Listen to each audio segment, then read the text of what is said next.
Hoje eu vou falar sobre um grande blockbuster que foi gasto 25 milhões e arrecadou 225 milhões.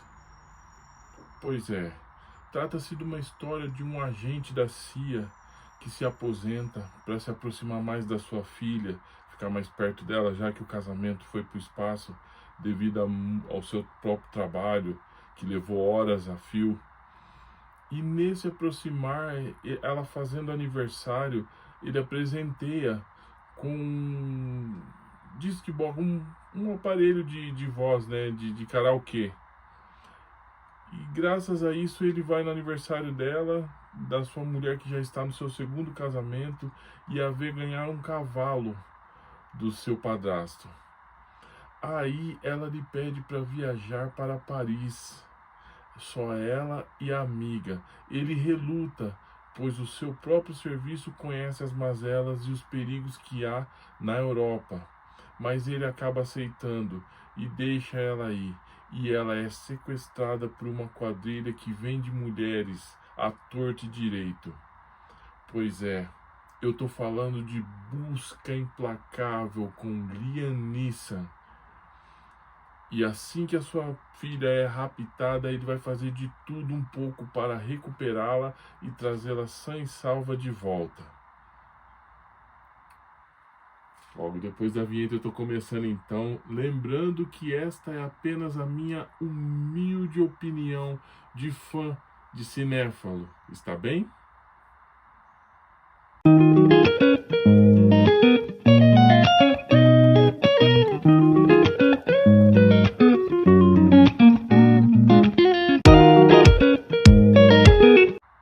Fala pessoal, tudo bem? Olha, eu sou o Gleison Macalas Paulino, escritor nas horas vagas e em tempo integral, e isso não é um hobby, hein? Vamos deixar tudo às claras aí para não ficar nenhum tipo de mal-entendido entre a gente. Tudo bem? Combinado então?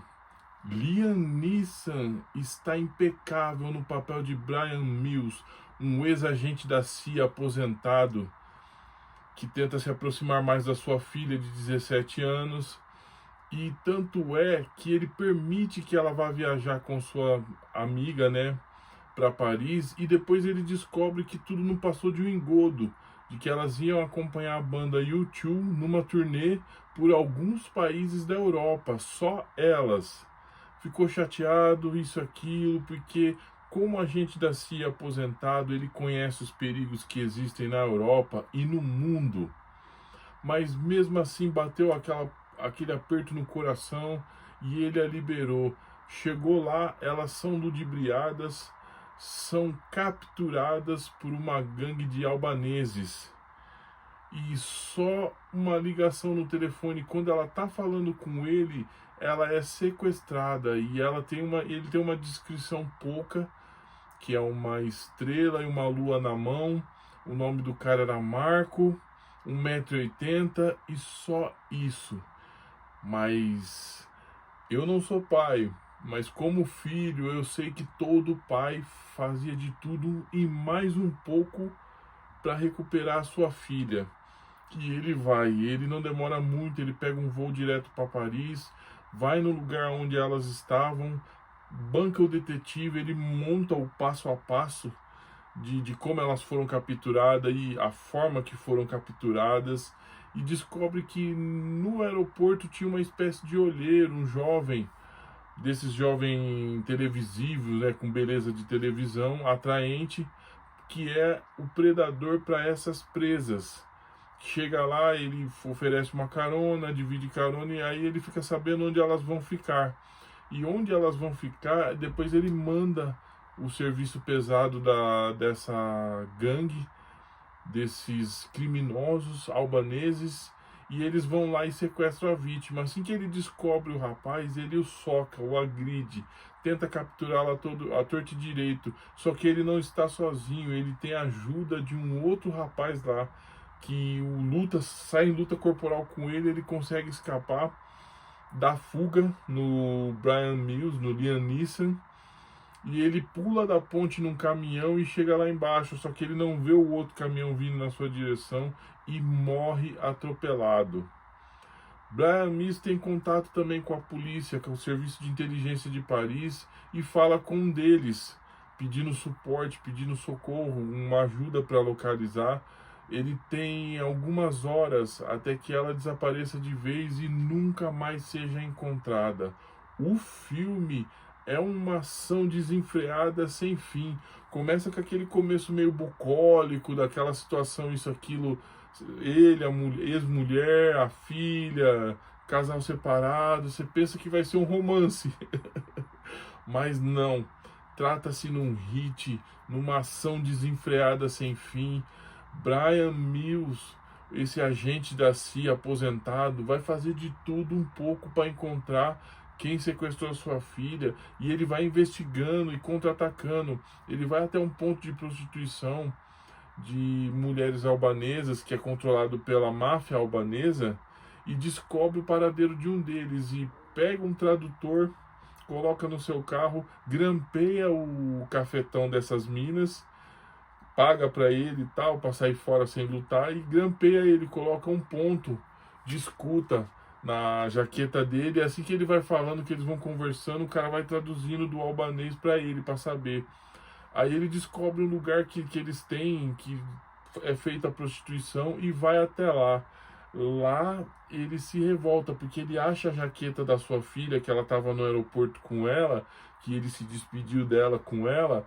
Mano, ele toca o terror e ele sai na mão com um monte de criminosos lá, troca tiro com eles, entra no carro, ele tira uma moça que está sendo drogada para fazer prostituição lá, e a leva junto com a jaqueta para saber se ela tem informação, alguma coisa assim. Mas antes disso ele troca tiro, bate carro, dá uma fuga alucinante lá, fazendo o maior estardalhaço. Esse colega do serviço secreto dele já entra em contato com ele no dia seguinte, querendo que ele vá até ele, já arrumou uma passagem para ele, que ele cometeu mortes no país, tá fazendo um estardalhaço lá. E ele quer que ele vá embora, né? E deixa as coisas para o serviço secreto local. Só que ele engana esse amigo de Paris lá com uma escuta, que ele estava tentando capturar ele para deportar ele da França. E ele continua a investigar. Assim, ele coloca um soro, alguma medicação também, que ele entende disso, para limpar o organismo dela e ela ficar mais lúcida, essa jovem que ele tirou do antro de prostituição. E assim que ela volta à lucidez, explica tal que a filha dele era virgem, então ela vai para um outro lugar onde ela vai ser leiloada para pessoas de muito dinheiro pagar e ter ela no seu harém. Ele fica doido, ele vai num lugar lá, descobre onde fica a máfia albanesa e vai lá sozinho, faz um escarcéu lá. Primeiro ele investiga, né? Ele age como um policial de Paris, pega um dinheiro, né? Do suborno deles, né? Do arrego que eles estavam dando para a polícia. E depois ele fica louco quando ele descobre a voz do cara que falou no telefone com ele, falou boa sorte.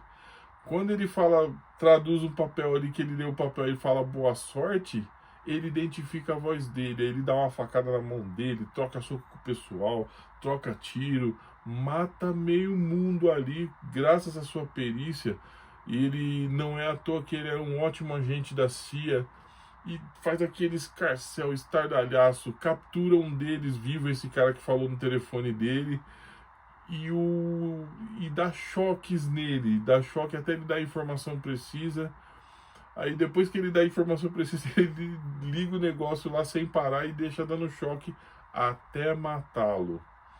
É uma ação sem fim, desenfreada. O filme é de 2008, mas assim, a gente fica pensando, né, no papel dele, né? Se eu fosse pai, a minha filha sequestrada, eu tivesse os meios de tentar reavê-la. E é isso que o filme promete, uma ação desenfreada. Depois que ela é sequestrada, o filme vira e começa uma ação sem fim. Ele volta na casa do seu conhecido agente secreto lá do serviço francês, tá pra jantar com ele, aí o cara vai lá e pega a arma dele escondida lá. Aí no meio do jantar, guarda as crianças, tira as crianças lá. Aí ele saca a arma dele e aponta pro Lianissa. Lianissa fica calmo, tranquilo. Aí depois ele cata a munição que ele tirou da arma. Ele já tinha feito um pente fino na casa dele, por isso que ele já o esperava. E joga a munição pra ele e fala, tipo assim, você tá ficando tão corpo mole no serviço interno que você nem sentiu o peso da arma que tá sem munição. Aí ele saca uma arma dele e dá um tiro no braço da patroa dele. Essa cena foi fogo. Mas por que ele fez isso? Para ele ver que ele não tá pra brincadeira. E ele sabe que esse rapaz tem informação privilegiada e não queria compartilhar com ele, pois ele recebia arrego também dos albaneses para ficar de boa. Aí ele passa o rosto da pessoa que é envolvida, que é responsável por esse serviço com os albaneses, persegue ela, vai até lá e é onde ele vê um leilão de mulheres pelo submundo, mulheres leiloadas a preços exorbitantes para alguns sheiks, pessoas que têm muito dinheiro, levar para os seus países onde tudo é permitido. E a filha dele estava lá. Olha, o filme é de 2008, tá fresquinho ainda. Se você não viu ainda, procure ver. Mas desarma, é um filme de ação, de policial, você entendeu? Tem as suas falhas como todo filme tem, mas é impactante. Você torce do início ao fim para ver se ele vai conseguir chegar lá e resgatar a sua filha. E ele troca tiro, soco, tiro, porrada e bomba. Esse é o filme que a gente gosta bastante aí. Se você puder ver, veja. Esse é o meu segundo trabalho literário chamado O Pirata Caveira contra Tudo e Todos. Eu pego um personagem que foi um coadjuvante de luxo na primeira trama e alço a personagem principal de sua própria história.